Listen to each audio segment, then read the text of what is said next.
जो माँ उनको जन्म दी वो अपने आप को बायोलॉजिकल बोलते हैं, तो अपमान तो वही कर दिया सबसे पहले।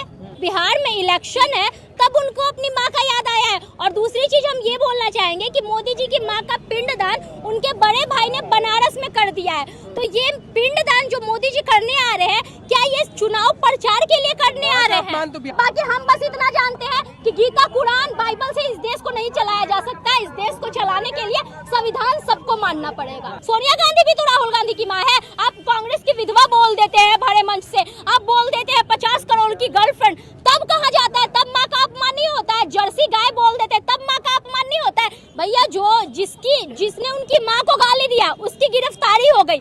ना उनको तेजस्वी यादव ने गाली दिया, ना उनको राहुल गांधी ने गाली दिया।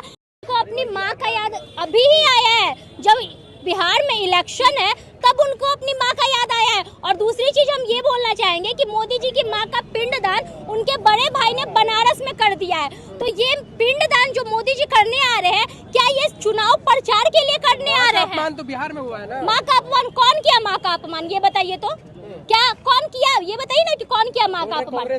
कांग्रेसी। भैया जिसने उनकी माँ को गाली दिया उसकी गिरफ्तारी हो गई। ना उनको तेजस्वी यादव ने गाली दिया, ना उनको राहुल गांधी ने गाली दिया, ना किसी विपक्ष के नेता ने गाली दिया, और ना किसी विपक्ष के विधायक या सांसद ने गाली दिया। जिसने गाली दिया उसकी गिरफ्तारी हो चुकी है।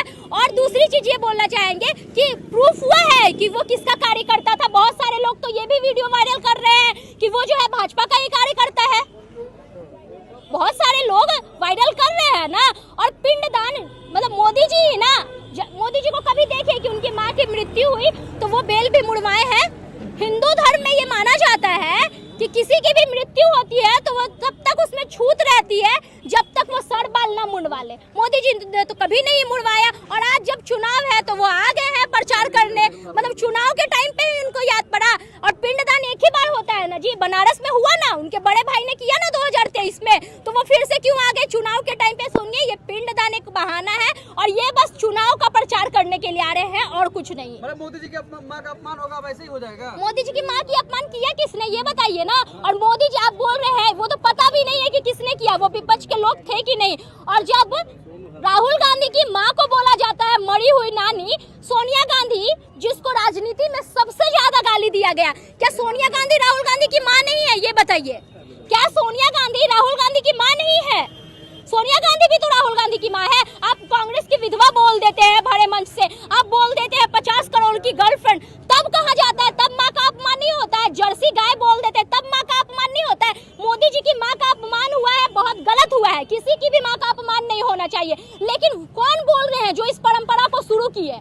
परंपरा तो आपने शुरू किया भैया, परंपरा ना आपने मन से शुरू किया। कभी राहुल गांधी जी की माँ को आप उल्टा सीधा बोल देते हैं, कांग्रेस की विधवा।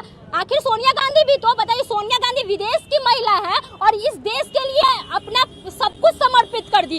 इस देश के लिए उनके पति की मृत्यु हुई, इस देश के लिए वो अपना पति खोई, सब कुछ खोई। इस देश की वो बहू है, ठीक है, और उनका अपमान करते हुए शर्म नहीं आता है। परंपरा तो कौन शुरू किया है ये भी तो पूछिए कि कौन परंपरा शुरू किया है। लेकिन कार्रवाई तो हुई है, लेकिन प्रधानमंत्री कह रहे हैं कि बिहार इस बार बदला लेने जा रहा है जो अपमान हुआ है मेरी माँ का। मतलब ये कौन सा मतलब हुआ? मतलब अब अपमान अभी हुआ है तो माँ का अपमान का बदला, ये तो देखिए एक नौटंकी है। माँ को बीच में घसीटा जा रहा है क्योंकि वोट चोरी का जो मामला है कहीं ना कहीं वो साफ होते हुए नजर आ रहा है। जो राहुल गांधी लेके चल रहे हैं अभियान वोट चोर गद्दी छोड़, उससे ये पता चलता है कि इस चीज को दबाने के लिए माँ को बीच में लाया गया। ठीक है, उनकी माँ को जब गाली दिया गया उस टाइम कोई स्टेटमेंट नहीं आया, उस टाइम वो कहाँ थे? चीन में थे। और 5 दिन के बाद आके रोने लगे। आपने कभी देखा राहुल गांधी को रोते हुए? आपने कभी देखा सोनिया गांधी को रोते हुए? तो हमारे देश की बहादुर महिला तो सोनिया गांधी है जी। कभी विपक्ष की महिला को देखे रोते हुए, किसी के सामने आंसू बहाते हुए? अब मोदी जी ने बोले थे कि हम बायोलॉजिकल हैं, तो बताइए जब ये चीज वो बोले थे तो उसके बाद ये बताइए कि आज जब अपनी माँ का तो सबसे पहला अपमान वही कर दिए जी। जो माँ उनको जन्म दी वो अपने आप को बायोलॉजिकल बोलते हैं, तो अपमान तो वही कर दिए सबसे पहले।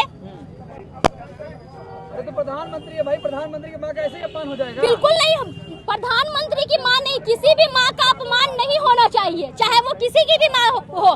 लेकिन ये जो टारगेट किया जा रहा है नेता प्रतिपक्ष तेजस्वी यादव, उसके बाद नेता प्रतिपक्ष राहुल गांधी जी को टारगेट किया जा रहा है, तो भैया ये गाली नहीं ना दी है। जो गाली दिया है उस पर कार्रवाई कीजिए। लीजिए ना, आप सबको घसीट रहे हैं। और यहाँ माँ कहाँ से बीच में आ गए भाई? मतलब चुनाव के लिए माँ को भी नहीं छोड़ा जाएगा, चुनाव के लिए माँ को भी नहीं छोड़ा जाएगा। आज आप आ गए हैं कि हम पिंडदान करने आए, बताइए ना कितना? अब पिंडदान बड़ा बेटा करता है या छोटा बेटा करता है? बीच वाला बेटा कब से पिंडदान करने लगा भाई? आप बहुत बड़े, बोला जाता है बहुत बड़े हिंदूवादी हैं, तो भाई मुंडन नहीं करवाए लेकिन पिंडदान करवाने आ गए। अरे हिंदुओं की रक्षा कर रहे हैं प्रधानमंत्री। देखिए हिंदू कभी खतरे में नहीं है, ठीक है ना? हिंदुओं की रक्षा कौन करेगा भाई?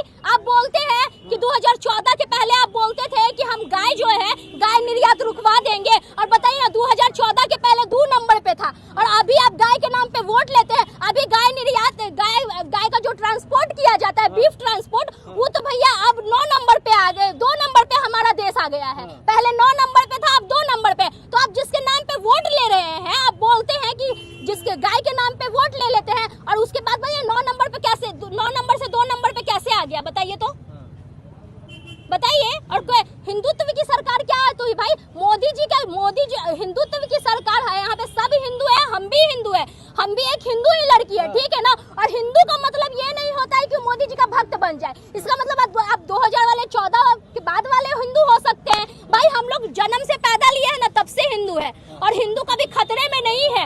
सबकी सत्ता की कुर्सी खतरे में है, इसीलिए सत्ता की कुर्सी खतरे में है, इसीलिए बोलते हैं कि हिंदू खतरे में है। भाजपा कह रही है जो भाजपा को वोट नहीं करेगा वो हिंदू ही नहीं है। अच्छा, भाजपा को वोट करने वाला हिंदू नहीं है? भाजपा सर्टिफिकेट देगी, भाजपा मुहर लगाएगी लोगों को पकड़ पकड़ के, क्या कि भैया तुम हमको वोट नहीं दिए हो, हम हिंदू है। भैया आप हिंदू है कि नहीं है?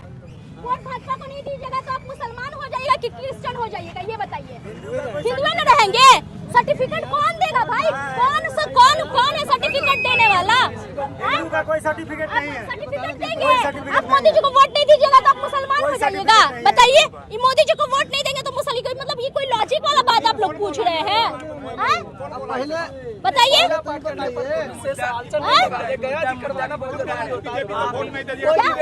हम थोड़ी बोल रहे हैं, ये लोग बोल रहे हैं। भाजपा वाले कट्टर हिंदू है। क्या भाजपा वाले कट्टर हिंदू क्या होता है भाई?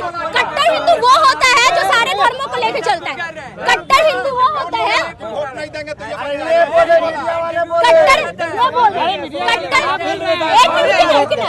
कट्टर हिंदू वो होते हैं, सुने ना, कट्टर हिंदू वो होते हैं जो सारे धर्मों को लेके चलते हैं। अब बताइए ना, एक गिरिराज सिंह जी है, वो बोल रहे हैं कि मुसलमान जो है वो नमक हराम है। गिरिराज सिंह ने बोला है कि मुसलमान नमक हराम है।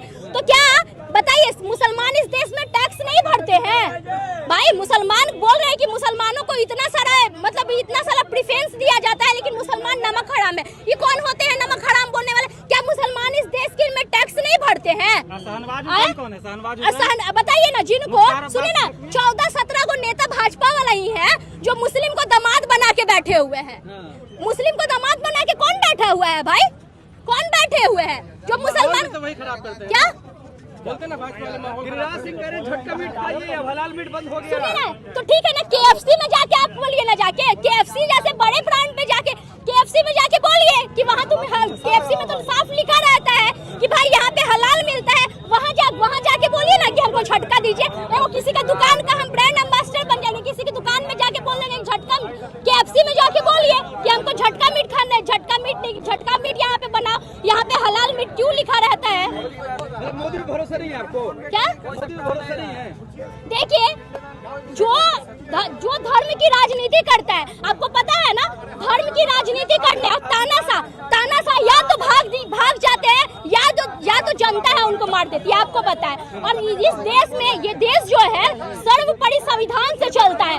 ये देश ना कुरान से चलता है ना गीता से चलता है, ये देश संविधान से चलता है। और जो संविधान को मानेंगे वही इस देश में रहने लायक है। अब बाकी हम बस इतना जानते हैं कि गीता, कुरान, बाइबल से इस देश को नहीं चलाया जा सकता। इस देश को चलाने के लिए संविधान सबको मानना पड़ेगा।